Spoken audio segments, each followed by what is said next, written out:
కడియం శ్రీహరి ఆయన కుమార్తె కావ్యపై BJP MP అభ్యర్థి అరూరి రమేష్ ఆసక్తికర ఆరోపణలు చేశారు. కడియం శ్రీహరి కడుపులో కత్తులు పెట్టుకుని వెన్నుపోటు పొడిచారని ఆయన ఆరోపించారు. తాను గెలిస్తే మంత్రి అవుతానని బీఆర్ఎస్ పార్టీలో తన వెంట ఉంటూ ఓడించారని రమేష్ అన్నారు. కడియం కూతురు కావ్య గుంటూరు కోడలని, ఆమెకు వరంగల్ ప్రజలు ఎందుకు ఓటేయాలని ప్రశ్నించారు. ఎండి కావ్య నజీర్ ఆయన గుంటూరు కోడలు కావాలా లేక వరంగల్ బిడ్డ కావాలా ప్రజలే ఆలోచించుకోవాలన్నారు.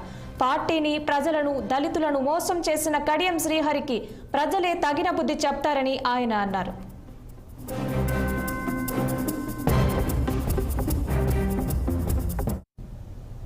కావ్య గారికి ఈ వరంగల్కున్న సంబంధం ఏంటి? కావ్య నజరుద్దీన్ వారి అత్తగారు గుంటూరు.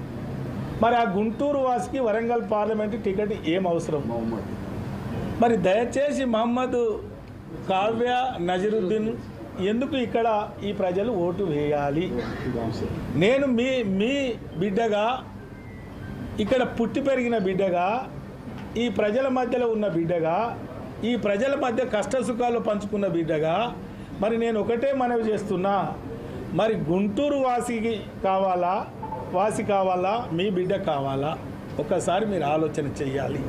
మరి కావ్య గారికి ఈ వరంగల్కున్న సంబంధం ఏంటి? కావ్య నజరుద్దీన్ వారి అత్తగారు గుంటూరు. మరి ఆ గుంటూరు వాసికి వరంగల్ పార్లమెంటు టికెట్ ఏం అవసరం?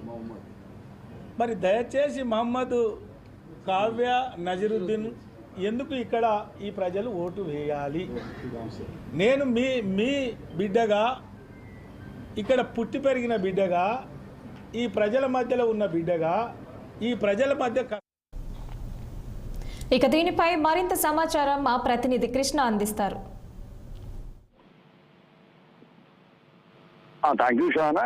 ఈ రోజు వరంగల్లో బీజేపీ ఎంపీ అభ్యర్థి అయిన అరూరి రమేష్ కడియం కావ్య మీద అంటే ఘటన వ్యాఖ్యలు చేశారని చెప్పుకోవచ్చు. ఈ రోజు అతను అరూరి రమేష్ వ్యాఖ్యలు ఏమంటున్నారంటే అసలు కడియం కావ్య అనే మహిళ వరంగల్ సంబంధించింది కాదు.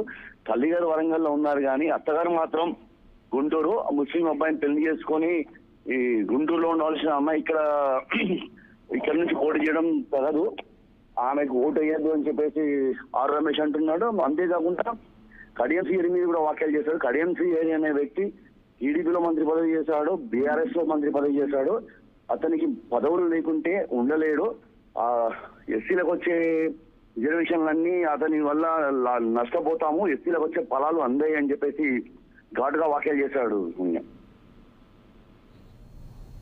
Thank you Krishna.